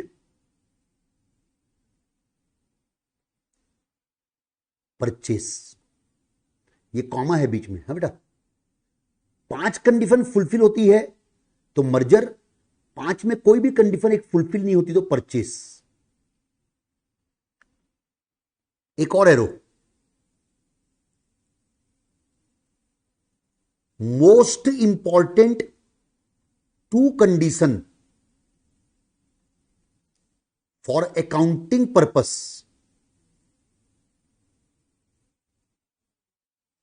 are, मतलब मर्जर की जो 2 सबसे इंपॉर्टेंट कंडीशन है ना, जो प्रैक्टिकल क्वेश्चन में काम आएंगी, वो मैं आपको लिखवा देता हूं। वो है, ये अकाउंटिंग परचेज लिख जाऊं गलती से मैं, पर्पस होगा,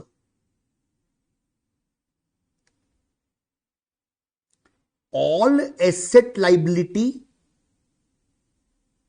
टेकन ओवर, ये हो गई पहली कंडीशन, और taken over at book value, ये हो गई सेकेंड कंडीशन। यानी परचेजिंग कंपनी वेंडर कंपनी की सारी एसेट लाइबिलिटी को टेक ओवर करे बेटा, और वो भी बुक वैल्यू पे टेक ओवर करे बेटा। ये 2 मेन कंडीशन है।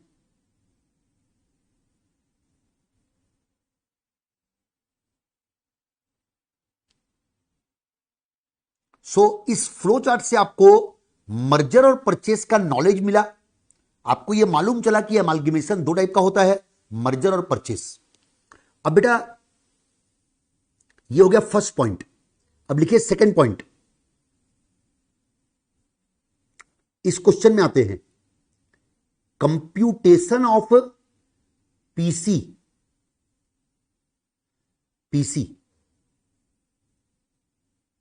पीसी के लिए जो मैंने कल आपको ये डायग्राम बनवाया था ना बेटा, यही वाला डायग्राम अभी काम आएगा अपने। कंप्यूटेशन ऑफ पीसी, इस क्वेश्चन में पीसी निकाल लेते हैं बेटा। पीसी के लिए आपको क्या करना है, क्वेश्चन का पॉइंट नंबर 1 और 2 देखना है। Number A, for equity share holder of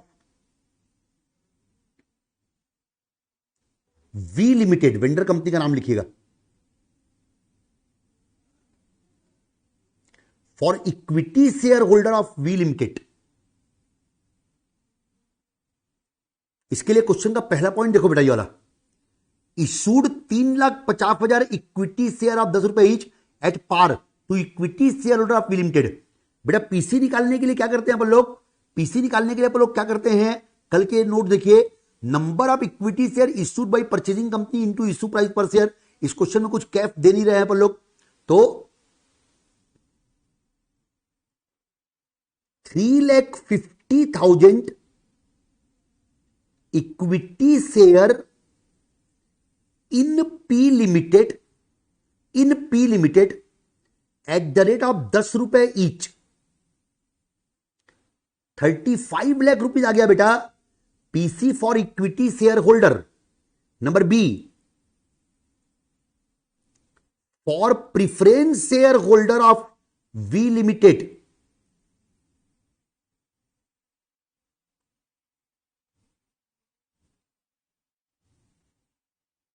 ये वाला थोड़ा अच्छे सीखिएगा, ये बहुत सारे क्वेश्चन में काम आएगा आपको। एक बार फिर से बोल रहा हूं लिखवाने से पहले, ये जो है ना बेटा, क्या लिखा हुआ है देखो, इशूड 15% प्रिफरेंस शेयर ऑफ 100 रुपए each to discharge the preference share holder of V limited at 10% premium.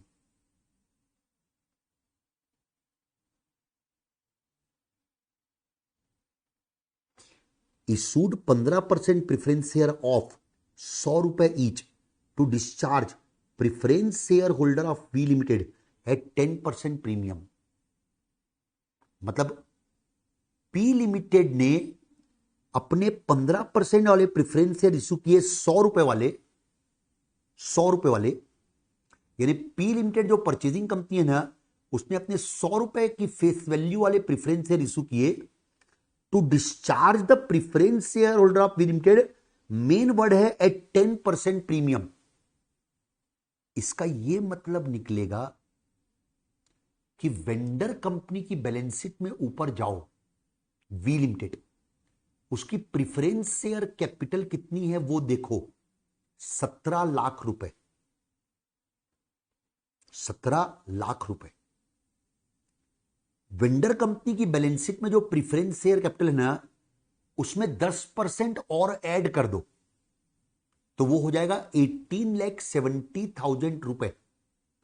फिर वो 18,70,000 रुपीज को फेस वैल्यू पर प्रिफरेंस शेयर पे डिवाइड कर दो 100 रुपए, तो नंबर्स में आ जाएगा 18,700 preference share.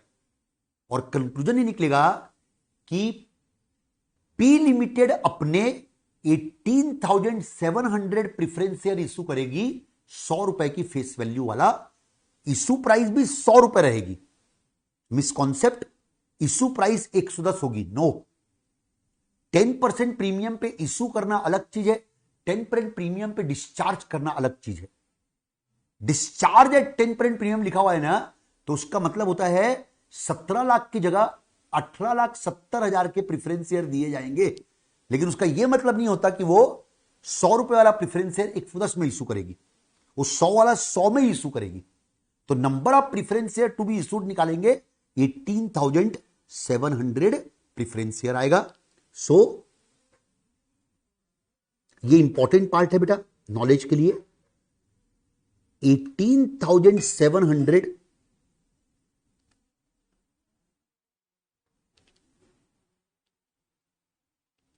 18,700 comma 15% preference share in P limited at the rate of ₹100। सो 18,70,000 ये हो गया, दोनों का समेसन कर दीजिएगा, 53,70,000 आ गया परचेस कंसिडरेशन। ये 18,700 जो है ना, इसका वर्किंग नोट शो करके आना पड़ेगा आपको। ये इसको नीचे से क्लोज कर दो पहले आप लोग, अब लिखो वर्किंग नोट।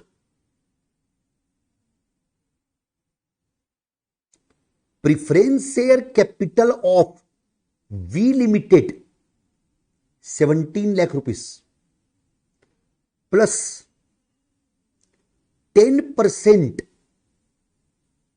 ऑफ 17 लाख, 1,70,000 रुपए, 18,70,000 par value of preference share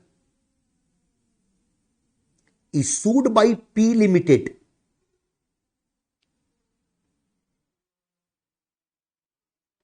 issue price per share 100 रुपए number of preference share to be issued 18,700, 18,70,000 रुपए डिवाइड बाई 100 रुपए।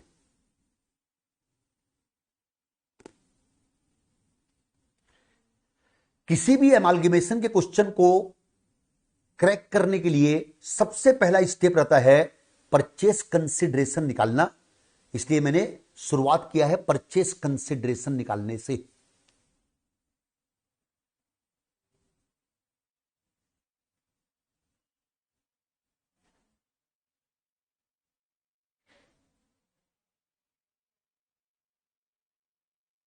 अब बेटा मैं आप लोग को रेड पेन से लिखिएगा।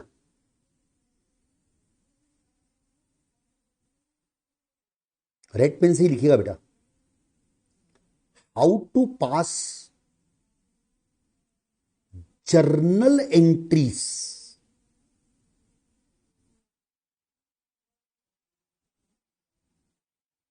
इन books of purchasing company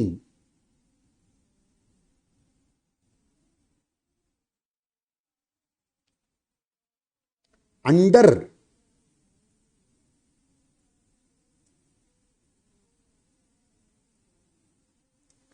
amalgamation in the nature of, बेटा अब लास्ट वर्ड जो है ना उसको अलग कलर की पेन से लिखो, मर्जर।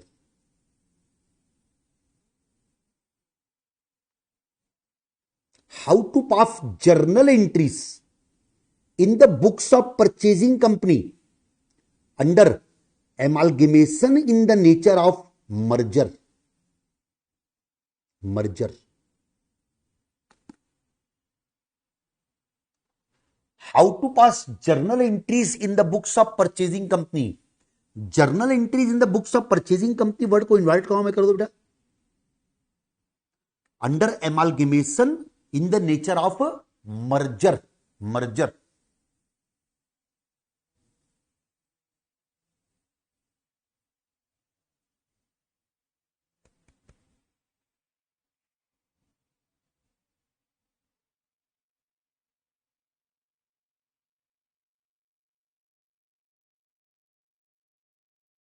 एक मिनट का ब्रेक कर रहा हूं, एक मिनट।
हाँ भाई दोस्तों, तो आप लोग अभी सीखने वाले हैं बेटा परचेजिंग कंपनी की बुक में, परचेजिंग कंपनी ना बेटा, हाइलाइटर से हाईलाइट कर लो, परचेजिंग कंपनी की बुक में मैं एमालगेमेशन आप लोग को किस तरीके से पढ़ाने वाला हूं बता दूं।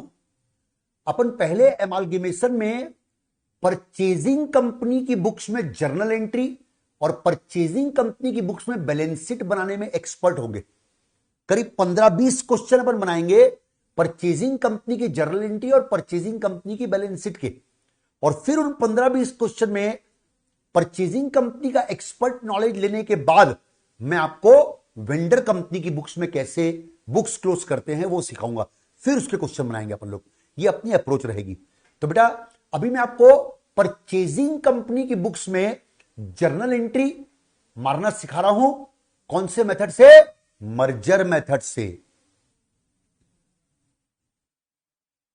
आपके दिमाग में एक क्वेश्चन अगर चल रहा हो तो उसको सेटिस्फाई कर रहा हूं। क्वेश्चन है कि सर क्वेश्चन की रिक्वायरमेंट जो है इस क्वेश्चन की वो तो पी लिमिटेड की बैलेंस शीट है सर। पी लिमिटेड यानी परचेजिंग कंपनी, परचेजिंग कंपनी की बैलेंस शीट क्वेश्चन पूछा है, तो सर आप उनको जर्नल एंट्री क्यों लिखवा रहे हो? मैं आपको जर्नल एंट्री लिखवा रहा हूं परचेजिंग कंपनी की बुक में, जबकि क्वेश्चन की रिक्वायरमेंट है परचेजिंग कंपनी की बैलेंस शीट। तो मेरा जवाब सुनिएगा बेटा, जर्नल एंट्री बन जाएगी ना तो बैलेंस शीट बन जाएगी। और जर्नल एंट्री की रिक्वायरमेंट है। बेटा आपने करेक्शन नहीं किया। फिर एक बार पहले तो आप लोग क्वेश्चन में करेक्शन करो। ये make journal entry to close books of V limited, इसको काटिए। सेकेंड पार्ट में मेक जर्नल एंट्री वर्ड को काट दीजिए। ये यहां से स्टार्ट है और ये स्टडी मेट का क्वेश्चन ना, स्टडी मेट में ही बैलेंस शीट पूछा है। तो किसी भी स्टूडेंट ने अगर करेक्शन नहीं किया हो तो पहले करेक्शन कर लीजिए बेटा, ये बहुत इंपॉर्टेंट है करेक्शन करना। नहीं तो मालूम चला कि आपकी बुक में लिखा हुआ है वी लिमिटेड की बुक में भी एंट्री मारो, तो फिर आप कंफ्यूज रहोगे कि यार सर वी लिमिटेड की बुक में तो एंट्री पूछा है। तो क्वेश्चन की फाइनल रिक्वायरमेंट आपको क्लियर हो, और ये 20 मार्क्स क्वेश्चन है ना, खाली पी लिमिटेड की बैलेंस शीट पूछा है आपको दोनों मेथड से, तो ये 20 मार्क्स क्वेश्चन है, ये 20 मार्क्स क्वेश्चन। ये वाला क्वेश्चन आपको बहुत ज्यादा ध्यान से समझना है, ध्यान से बनाना है, क्योंकि ये क्वेश्चन आपका क्लियर हो गया ना तो आपको काफी बड़ा एक चंक कंप्लीट हो जाएगा आपका एमालगेमेशन का, काफी बड़ा नॉलेज कवर हो जाएगा इस क्वेश्चन से। हाँ बेटा, तो आचल आपको क्लियर हो गया बेटा? यस। हाँ बेटा, तो मैं आप लोग को क्या सिखाने वाला हूं अभी, मर्जर मेथड में परचेजिंग कंपनी की बुक में जर्नल एंट्री कैसे मारते हैं। मर्जर मेथड परचेजिंग कंपनी की बुक में entry.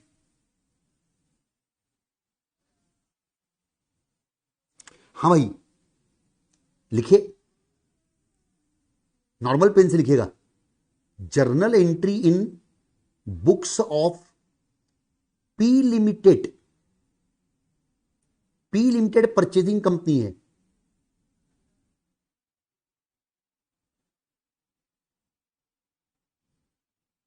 Bye merger method.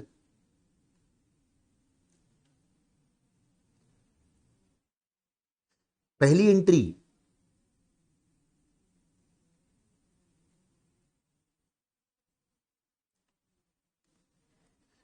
Business purchase account debit to liquidator of V limited 53,70,000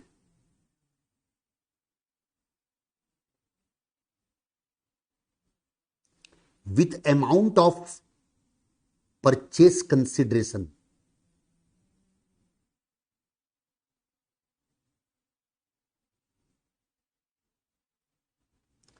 हमेशा परचेजिंग कंपनी की बुक में पहली एंट्री ये होती है,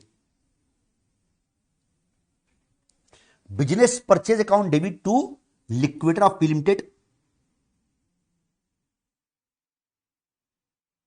नोट्स लिखिए, ए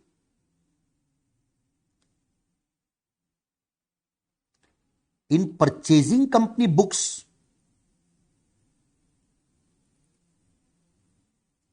first entry is always above entry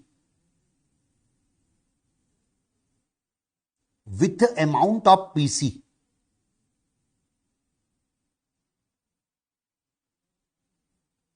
number B, please be very clear कि एग्जाम पॉइंट ऑफ व्यू से मैं इस क्वेश्चन का आंसर आपको नहीं लिखवा रहा हूं। इस क्वेश्चन का आंसर मैं कंसेप्ट डेवलपमेंट के पॉइंट ऑफ व्यू से लिखवा रहा हूं। फिर इसका एग्जाम ओरिएंटेड आंसर क्या होगा वो भी मैं आपको लिखवा दूंगा, क्योंकि वो भी आ जाएगा बीच में ऑटोमेटिकली।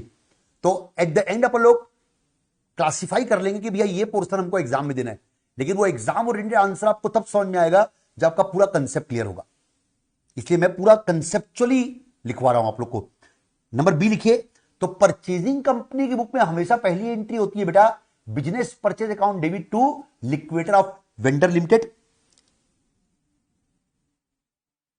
बिजनेस परचेज अकाउंट, इसको बीपी लिख लीजिएगा। Business purchase account is temporary account which is closed by credit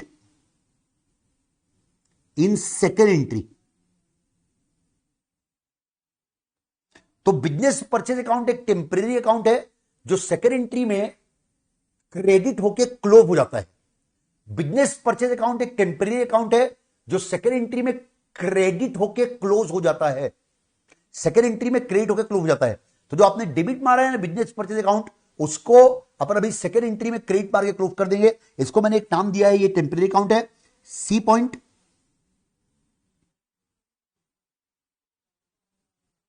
liquidator of V limited इनवाइट कॉम है is a liability for purchasing company.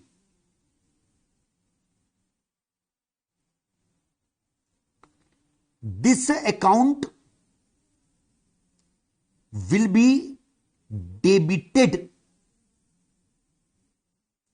in third entry when PC will be discharged। तो ये जो account credit मारे हैं ना बेटा, liquidator of V limited account जो क्रिएट किए ना बेटा, उसके बारे में मैंने आपको थर्ड नोट लिखवाया है कि जो liquidator of V limited account आपने क्रिएट किया है ना बेटा, वो एक लाइबिलिटी है। अपने को उतना पैसा, अपन कौन, पी लिमिटेड, अपने को उतना पैसा वी लिमिटेड के लिक्विडेटर को देना है। ये लिक्विडेटर वर्ड क्यों आ गया बेटा बीच में? क्योंकि जब एक कंपनी का वाइंडिंग अप होता है ना, वी लिमिटेड वाइंडिंग अप पे चली गई है। जब एक कंपनी का वाइंडिंग अप होता है ना, तो एक पर्सन को अपॉइंट करते हैं लिक्विडेटर। लिक्विडेटर ही सारी एसेट लायबिलिटी को अपने कब्जे में लेता है। अपन लिक्विडेटर को पैसा देते हैं, मतलब अपन जो इक्विटी शेयर प्रेफरेंस शेयर देंगे वो किसको देंगे? वी लिमिटेड के लिक्विडेटर को। और वी लिमिटेड का लिक्विडेटर वो इक्विटी शेयर प्रेफरेंस शेयर अपने इक्विटी शेयर और प्रेफरेंस शेयर को बांट देगा।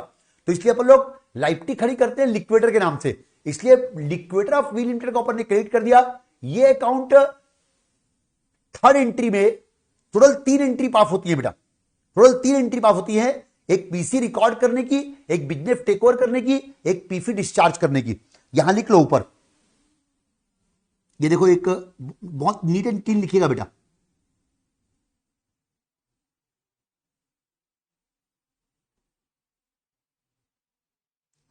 यहां एक बॉक्स बना के लिख दे रहा हूं,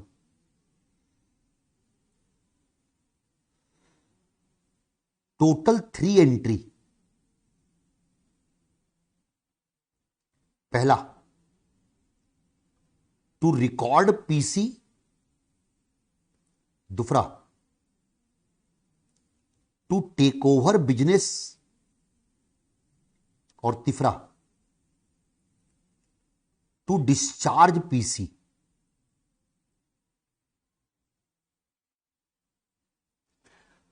तो टोटल 3 एंट्री पास होती है बेटा। पहला, पीसी रिकॉर्ड करने की एंट्री। दूसरा, बिजनेस टेक ओवर करने की एंट्री। तीसरा, पीसी डिस्चार्ज करने की एंट्री। इसको एक बॉक्स में अलग से लिख लीजिएगा बेटा। टोटल 3 एंट्री पास होती है बेटा। पहला पीसी रिकॉर्ड करने की एंट्री, दूसरा बिजनेस टेक ओवर करने की एंट्री, तीसरा पीसी डिस्चार्ज करने की एंट्री।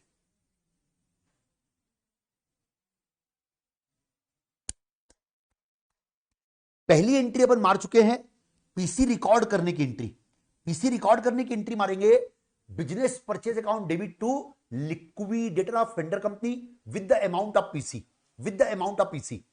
अब अपन आते हैं सेकेंड एंट्री में।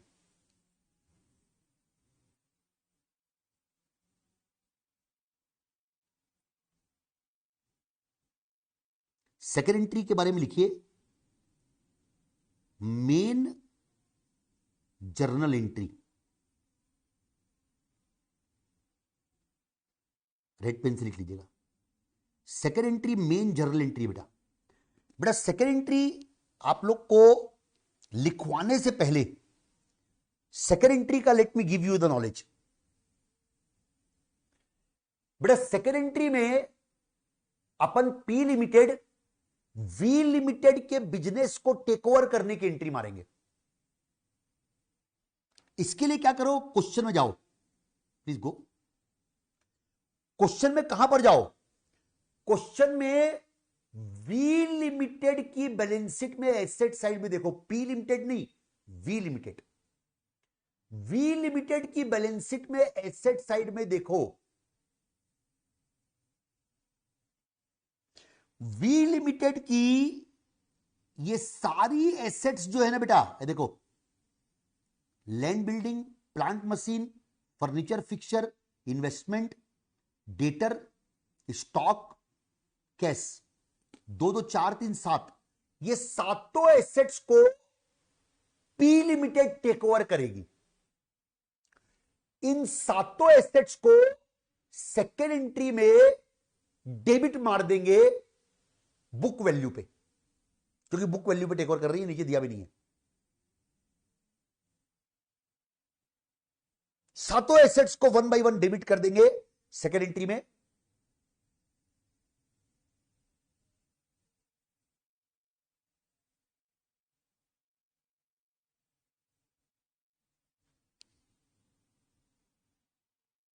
लिखिए पहले पूरा कंसेप्ट नोट। नंबर ए,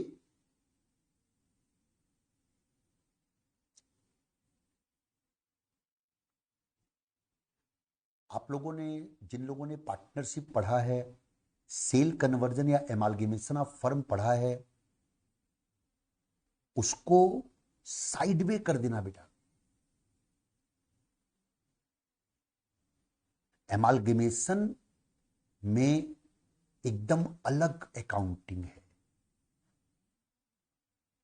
बाद में आप कंपेयर कर सकते हो, एकदम अलग है, एकदम अलग है, एकदम अलग है। उससे कंपेयर मत करना। ये लीगल अकाउंटिंग है, वो लीगल नहीं थी। ये तो AS 14 में दिया हुआ है पूरा जो लिखा रहा हूं। Don't compare. So A point second entry के बारे में, this is the entry for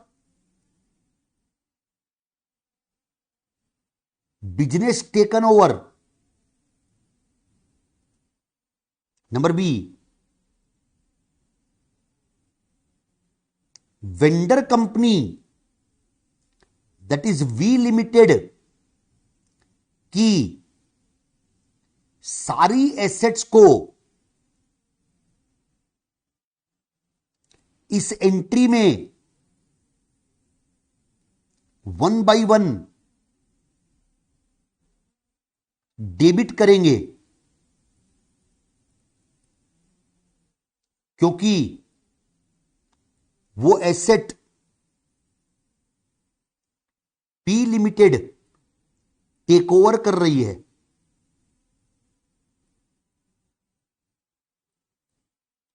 तो उनको पी लिमिटेड की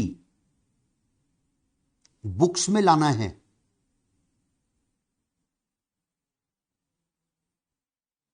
सो बेटा बी पॉइंट क्या लिखवाया हूं, वेंडर कंपनी यानी वी लिमिटेड की सारी एसेट्स को इस एंट्री में, वेंडर कंपनी यानी वी लिमिटेड की सारी एसेट्स को इस एंट्री में 1 बाई 1, वी लिमिटेड यानी वेंडर कंपनी की सारी एसेट्स को इस एंट्री में 1 बाई 1 पी लिमिटेड की बुक्स में लेके आएंगे, डेबिट मारते जाएंगे। लॉजिक क्या है, वी लिमिटेड, ये बी लिमिटेड, ये पी लिमिटेड, पी लिमिटेड की बुक में एंट्री मार रहे हैं।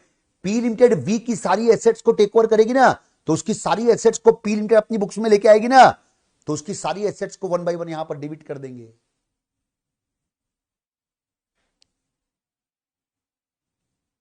अब आते हैं बेटा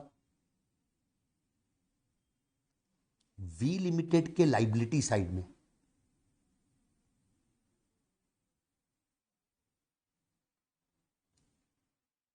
जो लोग करेक्शन नहीं किए होंगे प्लीज कर लेना बेटा। ये अदर करेंट लायबिलिटी 2,50,000 हो गया है और ये लैंड बिल्डिंग 15,50,000 हो गया है। बेटा मैं आपको ये सिखा रहा हूं, वी लिमिटेड की लाइबिलिटीज को एनालाइज करें बेटा। वी लिमिटेड की इक्विटी शेयर कैपिटल दिया हुआ है वी की बैलेंस शीट में 30 लाख, प्रिफरेंस शेयर कैपिटल दिया हुआ है 17 लाख, जनरल रिजर्व है 2,50,000, एक्सपोर्ट प्रॉफिट रिजर्व है 2 लाख रुपए, इन्वेस्टमेंट अलाउंस रिजर्व है 2 लाख रुपए, 1 लाख रुपए, पीएल अकाउंट है 5 लाख रुपए, 13% डिवेंचर है 3,50,000 रुपए, ट्रेड क्रेडिटर है 2,50,000 रुपए, अदर करेंट लायबिलिटी है 2,50,000 रुपए, 2 2 4 2 6 2 8 1 9 आइटम है, 9 आइटम है वेंडर कंपनी की बैलेंस शीट में।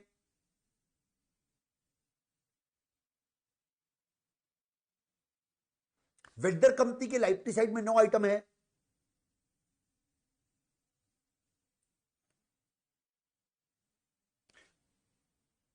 परचेजिंग कंपनी की सेकेंड एंट्री में क्या इन पूरी 9 लाइबिलिटीज को आप क्रेडिट मार दोगे? जैसे आपने वी लिमिटेड की सारी एसेट्स को अपनी बुक्स में लेके आ गए, उसकी सारी एसेट्स को आपने डेबिट कर दिया, मतलब वी लिमिटेड की सारी एसेट्स पी की बुक्स में आ गई। तो क्या इसी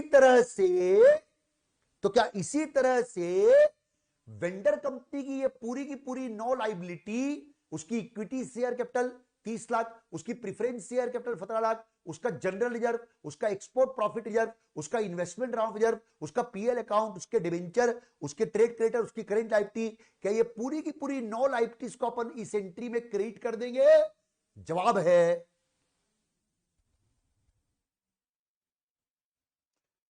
वेंडर कंपनी की इक्विटी शेयर कैपिटल और preference share capital 30 lakh 17 lakh, vendor company की इक्विटी शेयर कैपिटल और प्रेफरेंस शेयर कैपिटल कभी परचेजिंग कंपनी की बुक्स में नहीं आते।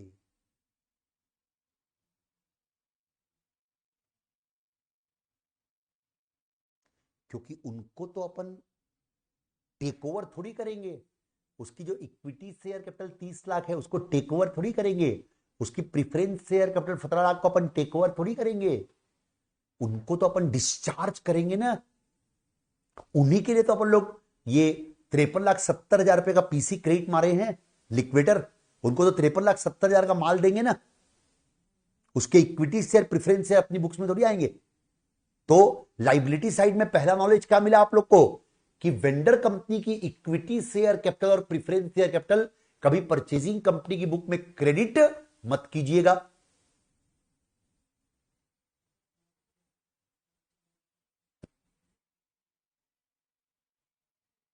बेटा आप लोग एक बहुत इंपॉर्टेंट चीज सीखने वाले हैं, तैयार रहें बेटा। और वो बहुत इंपॉर्टेंट चीज है बेटा,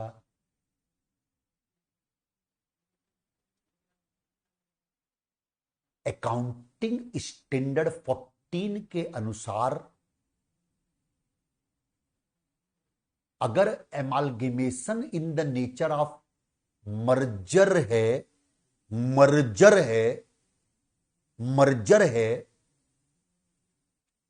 तो वेंडर कंपनी के सारे रिजर्व एंड सरप्लस को सरप्लस वर्ड का मतलब पीएल अकाउंट होता है, याद रखना। चाहे वो स्टैट्यूटरी रिजर्व हो चाहे नॉन स्टैट्यूटरी रिजर्व हो, सारे के सारे रिजर्व एंड सरप्लस को मर्जर मेथड में, वेंडर कंपनी के सारे रिजर्व एंड सरप्लस को मर्जर मेथड में परचेजिंग कंपनी टेक ओवर कर लेती है।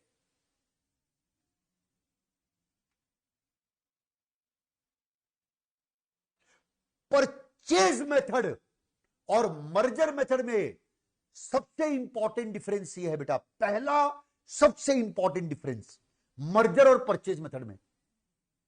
मर्जर मेथड में वेंडर कंपनी के सारे रिजर्व एंड सरप्लस को भी परचेजिंग कंपनी टेक ओवर कर लेती है, जबकि परचेज मेथड में वेंडर कंपनी के रिजर्व एंड सरप्लस को परचेजिंग कंपनी टेक ओवर नहीं करती। अभी अपन बना रहे हैं मर्जर से बना रहे हैं, तो उसके जो चारों रिजर्व एंड सरप्लस दिए हैं, general reserve, export profit reserve, investment allowance reserve और पीएल अकाउंट, इन चारों रिजर्व एंड सरप्लस को भी परचेजिंग कंपनी टेक ओवर कर लेगी बेटा। इसलिए जब सेकंड एंट्री मारेंगे ना बेटा, तो सेकंड एंट्री में इन चारों रिजर्व एंड सरप्लस को भी क्रेडिट किया जाएगा।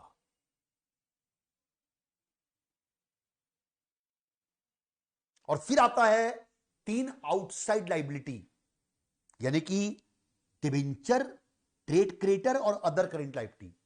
ये 3 आउटसाइड लाइबिलिटी को भी अपन लोग टेक ओवर करेंगे, इनको क्रेडिट करेंगे। यहां जो लिखा हुआ है ना, debenture of V limited will be converted into equivalent number of debenture of V limited, इसकी अलग से कोई अकाउंटिंग नहीं करना पड़ेगा। उसके 13% डिबेंचर को अपन क्रेडिट कर लेंगे अपनी बुक्स में, अपने आप को ये इस लाइन का इंपैक्ट आ जाएगा। ये स्टैट्यूटरी रिजर्व को 3 साल तक और मेंटेन करना है, ये मर्जर मेथड में काम नहीं आता, ये परचेज मेथड में काम आएगा। परचेज मेथड जब सिखाऊंगा तब काम आएगा। ये मर्जर मेथड में ये स्टैट्यूटरी रिजर्व को 3 साल तक मेंटेन करना है, इसका कोई यूज नहीं है। ये डिबेंचर को सेम डिबेंचर में कन्वर्ट कर लेंगे। कंक्लूजन क्या निकला? आपने सेकेंड एंट्री सबसे लंबी एंट्री होती है, मेन एंट्री होती है। इसमें आपने क्या क्या सीख लिया है सेकेंड एंट्री के बारे में? पहला पॉइंट, ये बिजनेस टेक ओवर करने की एंट्री है। बी पॉइंट, वी लिमिटेड की सारी एसेट्स को इस एंट्री में 1 बाय 1 डेबिट करेंगे, क्योंकि वो asset P limited take over कर रही है, तो उसको पी की बुक्स में लेके आना है। सी पॉइंट,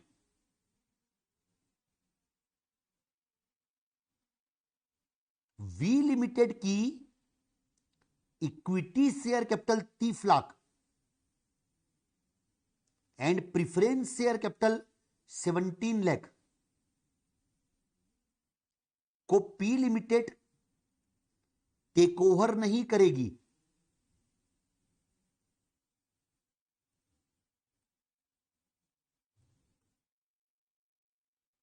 वेंडर कंपनी की equity share capital and preference share capital कभी परचेजिंग कंपनी की जर्नल एंट्री में नहीं आता।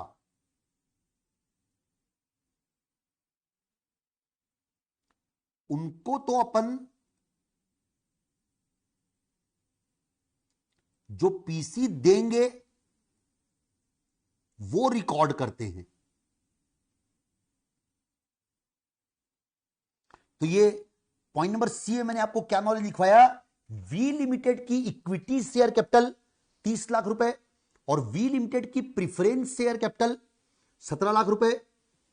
ये पी लिमिटेड इसको कभी टेक ओवर नहीं करेगी। कंसेप्ट ये वाला काम आएगा, वेंडर कंपनी की इक्विटी शेयर कैपिटल और प्रिफरेंस शेयर कैपिटल कभी परचेजिंग कंपनी की जर्नल एंट्री में नहीं आती। उनको तो अपन जो पीफी देंगे वो रिकॉर्ड करेंगे। पॉइंट नंबर डी, ये पॉइंट है बेटा जानदार point. Under merger method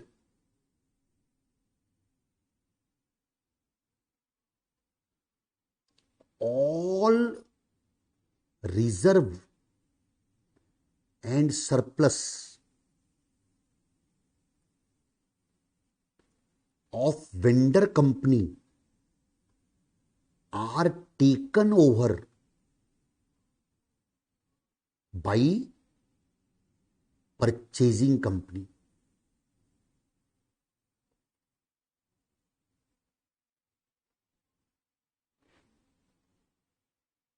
Hence general reserve, एक बार क्वेश्चन में बेटा आप लोग शॉर्ट फॉर्म लिख लो तो ये जनरल रिजर्व, ये ईपीआर एक्सपोर्ट प्रॉफिट रिजर्व, ये आईएआर और पीएल अकाउंट तो है ही, ये पीएल, ये चारों शॉर्ट फॉर्म बेटा क्वेश्चन में लिख लो। ये शॉर्ट फॉर्म में आपकी कॉपी में लिखवाने वाला हूं। जनरल रिजर्व का short form GR, export profit reserve EPR, investment allowance reserve IAR, PL account. Hence general reserve, export profit reserve, investment allowance reserve and PL account of V Limited will be credited in this entry.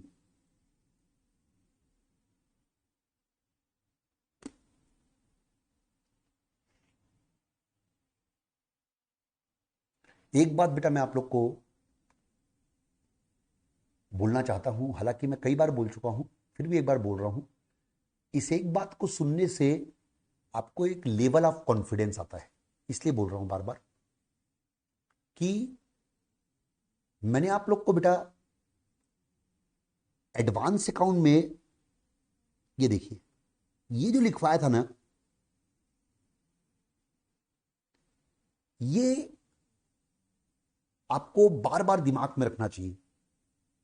मेरे पास आपको confidence दिलाने के लिए easy topic भी थे। मैं अगर आपको ये बैंकिंग कंपनी पढ़ाता बेटा, या लिक्विडेशन ऑफ कंपनी पढ़ाता, या बाईबैक ऑफ शेयर पढ़ाता, तो आपको ये काफी इजी लगता। आईआरएस टॉपिक है, इंटरनल रिकंस्ट्रक्शन, काफी इजी लगता आपको ये।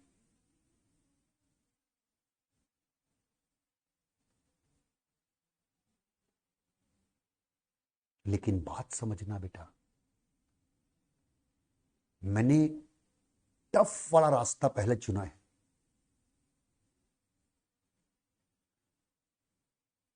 ये एमालगेमेशन, पार्टनरशिप, कंसोलिडेशन और एएस, ये है लंबा रास्ता, कठिन रास्ता, लंबा है। 33 क्लास लग गई पार्टनरशिप की, देखो ना आप। एमालगेमेशन भी ऐसे चलेगा, 30 क्लास कम से कम लगेगी, 25-30 क्लास। कंसोलिडेशन कंपेरेटिवली छोटा है, 15 से 20 क्लास का है, 15 क्लास मान लो। और 13 अकाउंटिंग स्टैंडर्ड है बेटा, वो 13 अकाउंटिंग स्टैंडर्ड 13 चैप्टर है। हालांकि सब 2 दिन का, 1 दिन का, 2 दिन का, 1 दिन का रहता है एएस, एक एएस 2 दिन 1 दिन, ऐसा रहता है। तो आप लोग को बेटा ये बात क्लियर होना चाहिए मेरे दोस्तों, नहीं तो मेरे साथ बहुत बड़ी नाइंसाफी होगी, मतलब मेरे प्रति नाइंसाफी होगी वो,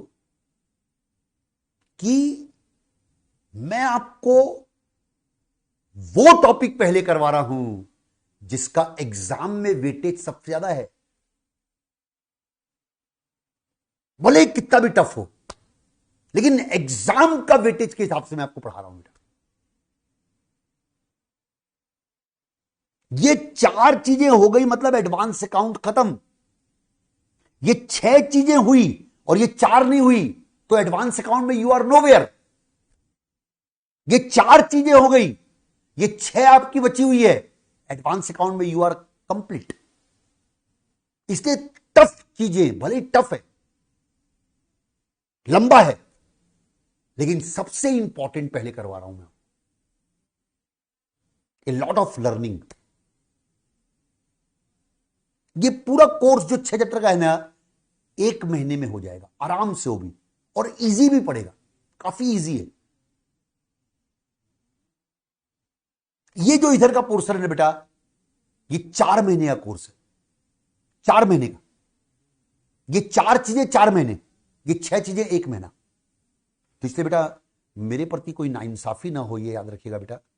आपको मैं वेटेज भी देख रहे हो, इन 3 चैप्टर का वेटेज है 50 से 60 मार्क्स का। तो जब इन 3 चैप्टर का वेटेज 50 से 60 मार्क्स है, तो it's good to give time to this 3 chapters. It's good to give time to accounting standard. तो एमालगेमेशन के बारे में ये बात आपको जरूर पता होना चाहिए बेटा। 25 मार्क्स से क्वेश्चन आए थे बेटा पिछले एग्जाम्स में एमालगेमेशन के। Partnership 20 marks, consolidation 20 marks, 65 marks के क्वेश्चन तो इन 3 टॉपिक के आए थे। मैंने तो आपको 50 से 60 की रेंज लिखवाई है फिर भी। तो एमालगेमेशन मतलब वर्थ है actually, it's worth giving time.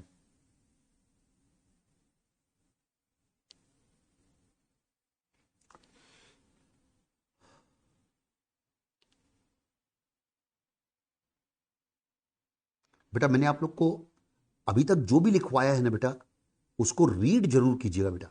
आपको कुछ भी एक्स्ट्रा पढ़ने की जरूरत नहीं है, वो जो थ्योरी है उसको पढ़ने की जरूरत नहीं है। बस जो मैं लिखवाया हूं ना, इसको रीड कीजिएगा।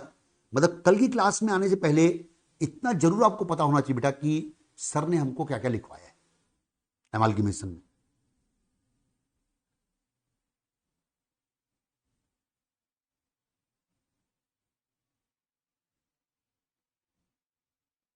तो बेटा 6:32 हो गए हैं, मैं 1.5 घंटे ही क्लास लेना चाहता हूं बेटा। एक अनाउंसमेंट कर रहा हूं कल की क्लास के लिए। कल बेटा मुझे कुछ काम है एक्चुअली शाम को, तो इस कारण बेटा कल की क्लास ओनली फॉर टुमारो। कल की क्लास बेटा मैं, आप लोग नोट डाउन कर लीजिएगा। कल मेरे को 5 बजे का काम है, इसलिए बोल रहा हूं मैं। कल की क्लास आप लोग की बेटा 3:30 से 5 बजे रहेगी।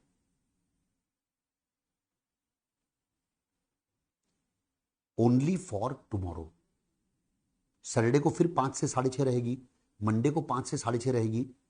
कल लेकिन 3:30 से 5 क्लास लूंगा। Please note down so that आप भूल ना जाए बेटा, है ना। ठीक है बेटा, क्लास खत्म करते हैं, कल यहीं से कंटिन्यू करेंगे। आप लोग पढ़ के आएंगे ना बेटा इतना? Yes, sir.